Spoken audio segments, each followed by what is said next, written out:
বাংলাদেশ ৩ মাস পর ফিরেছে ওয়ানডে ফরম্যাটে। আবুধাবিতে আফগানিস্তানের বিপক্ষে নতুন সিরিজের সূচনা, আর এর মধ্য দিয়ে মেহেদী হাসান মিরাজের নেতৃত্বে দ্বিতীয় অ্যাসাইনমেন্ট। শ্রীলঙ্কার বিপক্ষে অধিনায়ক হিসেবে অভিষেক সিরিজের হারের তিক্ততা ছিল মিরাজের কাঁধে, তবে এবার যেন সেই আক্ষেপ মুছতে মাঠে নেমেছেন তিনি নতুন উদ্যম।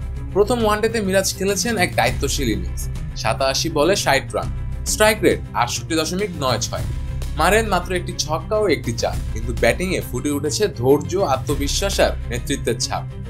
মিডল অর্ডারে যখন ব্যর্থতার ছায়া ঘিরে ধরেছিল টি-20 ফরম্যাটে, তখন সেই জায়গায় দাঁড়িয়ে পুরো ব্যাটিং অর্ডারের ভার কাঁধে তুলে নিয়েছেন এই অলরাউন্ডার।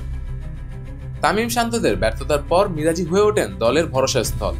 একদিকে সামলেছেন চাপ, অন্যদিকে তাহিদ হৃদয়কে সঙ্গে নিয়ে গড়ে তুলেছেন এক স্থিতিশীল জুটি। ধৈর্য আর নেতৃত্বের প্রজ্ঞায় ইনিংসটা তিনি গড়েছেন একদম captain leading from the front মানসিকতায়। তবে মিরাজের ইনিংসের আসল মাহাত্ম্য সংখ্যার বাইরে। তার ব্যাটিংয়ে ছিল এক ধরনের আত্মবিশ্বাস, যা ছড়িয়ে পড়েছে পুরো দলে। মিরাজ যেন এক নতুন সংস্কৃতি তৈরি করছেন, যেখানে দায়িত্ব মানেই চাপ নয়, বরং নিজেকে প্রমাণ করার সুযোগ।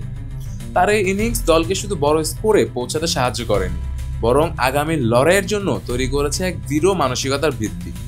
এই ছেলেটি হয়তো বাংলাদেশের নেতৃত্বের নতুন ভরসা হয়ে উঠবে। শেখ মেহেদী হাসান, ডি স্পোর্টস।